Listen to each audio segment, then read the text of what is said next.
Salut à vous et bienvenue dans cette vidéo présentation de notre TP en administration des réseaux et systèmes. Nous sommes le groupe 10, tous étudiants en L3IN et notre thème porte sur l'installation, le déploiement et l'exploitation de Network Security Toolkit. Voici la liste des membres de notre groupe. On commence après le mini générique.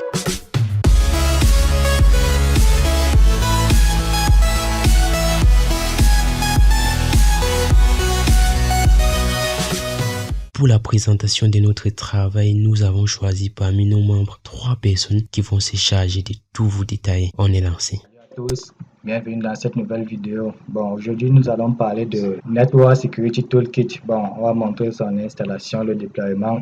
Tout d'abord, ce qu'il nous faut comme outil, nous avons besoin d'un serveur virtuel. Ici, nous avons choisi Hyper-V. On a choisi Hyper-V parce que ça vient directement avec la machine et il faut juste l'activer dans activer fonctionnalité, c'est-à-dire quelque part ici. Activer et désactiver les fonctionnalités. Donc, on vient simplement ici et on l'active. Et après, on redémarre la machine et ça prend là. On a aussi besoin de l'image ISO, ce qui est téléchargeable sur le site officiel networksecuritytoolkit.org. On vient là, download et une nouvelle page s'affiche et on clique ici et ça télécharge. Maintenant, c'est d'abord quoi Network Security Toolkit. Network Security Toolkit, c'est une clé USB ou un DVD live basé sur Linux qui fournit un ensemble d'outils de sécurité informatique et de mise en réseau gratuit et open source pour effectuer les tâches de routine de diagnostic et de surveillance de sécurité et du réseau. La distribution peut être utilisée comme outil d'analyse, de validation et de surveillance de la sécurité du réseau sur les serveurs hébergeant des machines virtuelles. On va commencer directement sans toutefois tarder. On part d'abord dans Hyper-V. Une fois dans Hyper-V, on va créer un nouvel ordinateur virtuel. Là, on clique sur suivant. Le nom de notre ordinateur, on va mettre NST pour Network Security Toolkit. Ensuite, la génération. Là, on choisit première génération. La taille de la RAM pour le démarrage. Ça ne plante pas. On va même mettre 3000. Connexion du réseau. Commutateur par défaut. Ensuite, on vient ici. La taille du stockage. On va mettre 30 Go. Ensuite, suivant. L'installation du système d'exploitation. Fichier ISO. On choisit l'image ISO ici. On lance. Suivant. Terminé. Ici ça met erreur parce que on a déjà ce nom existe déjà, donc on va mettre un truc comme ça. Terminé. Notre ordinateur virtuel a déjà été créé. Maintenant, on va se connecter et le démarrer. Maintenant, on démarre. Ici, ça charge. Et voilà, notre système a démarré. On va choisir l'option Graphical Desktop.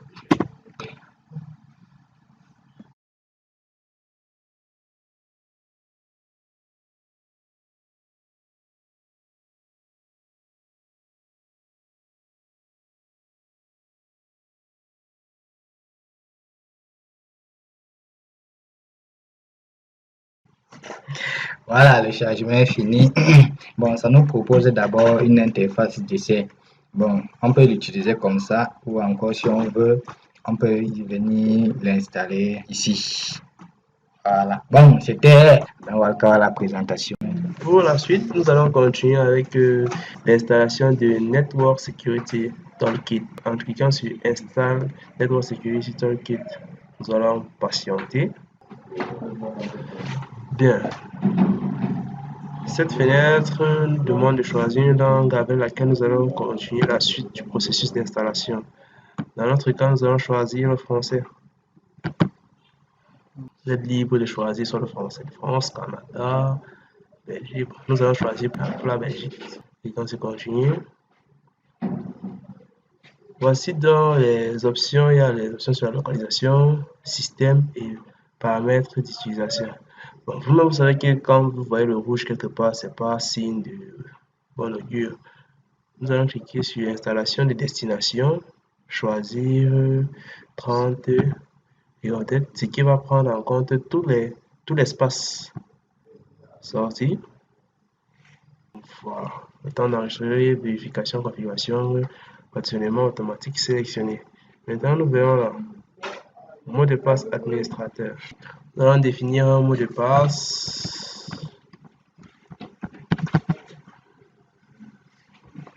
Je vais remettre encore là. Voilà. Configurer. Nous allons verrouiller le compte route et permettre la connexion avec mot de passe. Attention, apparemment, il y a un problème avec les mots de passe.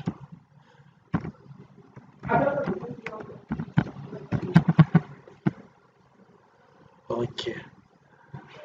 Attendons que le système vérifie et compare les deux mots de passe. Bon, là, je crois que c'est bon. Bon, permettre la connexion SSH avec mot de passe. Et nous cliquons sur fait. Nous voyons que le compte route est désactivé. Maintenant, nous allons créer un utilisateur, nom, prénom. Nous allons mettre groupe 10.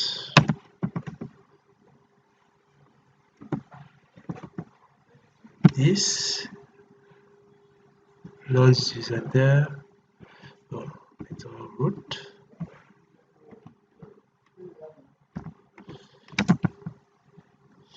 Chez 10. Mot de passe. Oh, désolé, les noms ne peuvent pas contenir d'espace.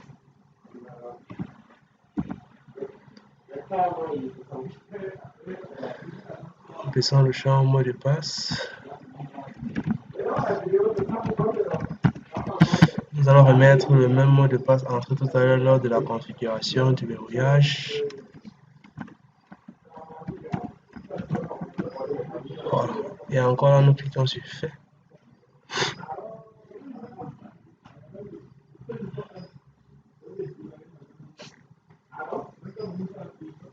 Bon. Là, nous voyons qu'il n'y a plus de rouge sur notre page de, bon, on peut dire sur le setting de notre résumé d'installation. Maintenant, nous pouvons commencer l'installation de notre Network Security Toolkit. Bon, maintenant, nous allons un peu patienter le temps que le processus prenne fin. Et croiser les doigts qu'il n'y a aucun problème.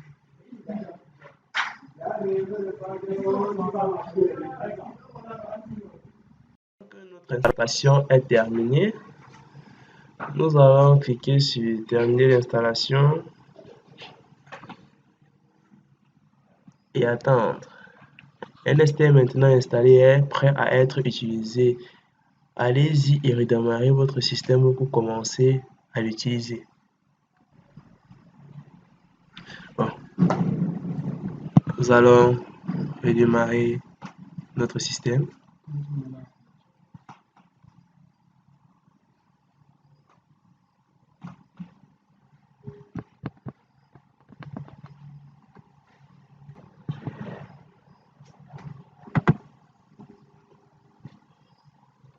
Shutdown.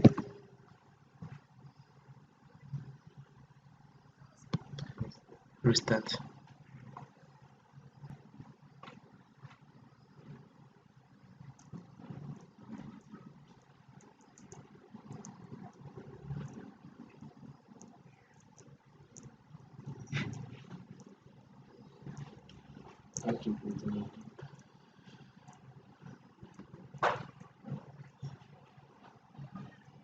Nous allons encore choisir graphique desktop.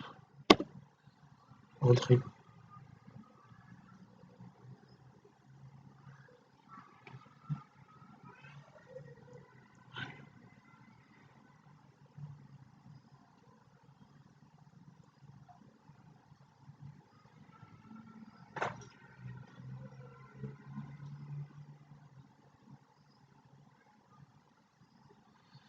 Nous allons patienter.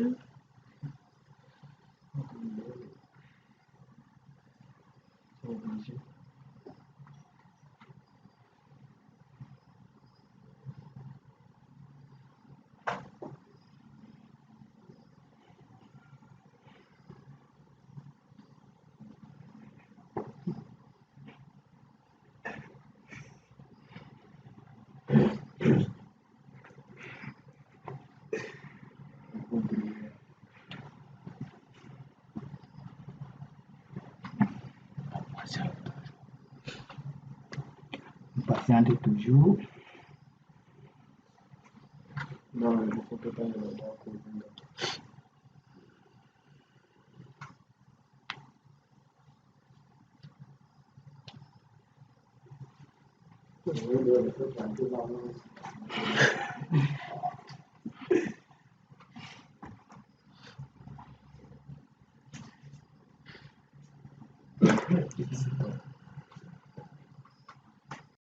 Nous avons fini l'installation de notre machine virtuelle et l'installation de NST, entre parenthèses, Network Security Toolkit.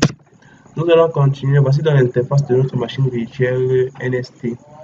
Nous allons diriger au niveau du terminal où nous allons tester la vulnérabilité d'un site, par exemple, pour exécuter la commande WHOIS suivie du nom du domaine. Nous allons prendre un site comme facebook.com. Cette commande permet d'afficher toutes les informations basiques concernant les différents types et noms de domaine de registre. On va lancer notre commande. Comme vous pouvez le constater, on va mettre requête en cours whoisvisionsign.com, mais ça ne va rien donner comme résultat parce que pour que cette commande puisse bien s'exécuter, il faut que nous soyons connectés. Par exemple, vous voyez, elle est incapable de se connecter à l'autre parce que nous n'avons pas de connexion Internet. Donc, pour que cette commande s'exécute, il faut qu'on ait une connexion Internet. Et là, ça va nous sortir tous les registres de facebook.com, tous ces domaines et les noms de domaines et ainsi de suite. Donc, maintenant, on va passer à une autre commande.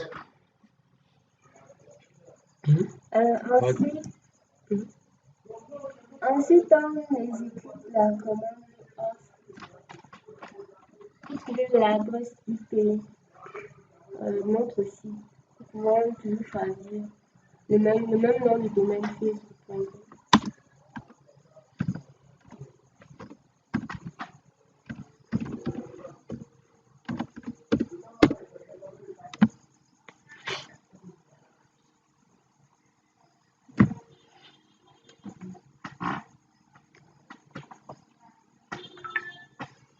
Une fois de plus, ça ne va rien afficher parce qu'il faut une connexion Internet pour pouvoir accéder à cette information.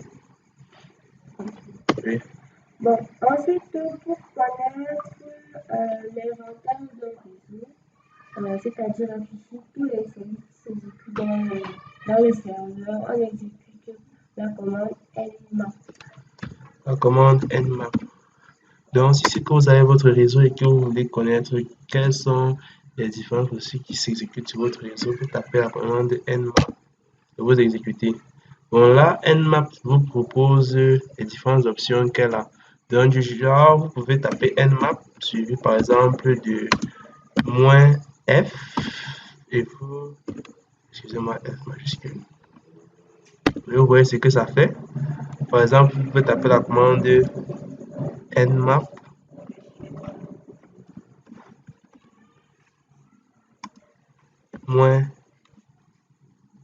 -a par exemple, et ça vous donne un autre résultat. Vous pouvez, en fait, il y a la documentation. Après avoir tapé la première commande nmap, elle vous affiche la documentation sur la commande nmap. Et selon ce que vous voulez afficher, vous choisissez la suite de la commande nmap, soit nmap-f, nmap-a, nmap-host timeout, ainsi de suite. Et ça va vous donner des informations selon les commandes. Bon, en fait, lorsque l'on tape ces commandes et que on se rend compte que ça a trait avec les différentes commandes qu'on tape également sur le terminal Linux. C'est presque similaire. Donc, on peut voir là une similarité entre le Network Security Toolkit et le logiciel Linux. En fait, c'est la même famille. Comme ça a été présenté au début de notre vidéo, Network Security Toolkit est aussi un système comme par exemple Kali ou bien Ubuntu, et raison pour laquelle en exécutant ces codes, ça nous donne les mêmes informations que lorsque vous allez l'exécuter sur un terminal Linux ou bien sur un terminal Ubuntu. Bon, je crois que nous arrivons au terme de notre vidéo portant sur l'installation, le déploiement et l'exploitation du Network Security Toolkit que nous avons installé sur notre machine virtuelle Hyde-V. Bon, nous allons passer à la présentation des membres du groupe qui ont travaillé, et il s'agit entre autres de Adamo Nyanya Sambero, Adamo Wankao, Ali Merci Dieudonné, Asama Soumouré, Serge Sidouane, Aouliatangana Eugène, Dinamo Lignam Wifri, Diabarola, Juda Cabral, Kenson, Eya Moïse Camille, Maïtaïkasi Aïdjo, Mesoke, Zefa, Erika, Monsande, Fatima Bel Mokhtar, Goumna Boubalidori, Kalisse Kinkri et Nzoufoundoula Ulrich. Voilà, je pense qu'ils ont fait le tour. C'est donc la fin de la présentation. Merci de nous avoir écoutés jusqu'au bout. C'était le groupe 10.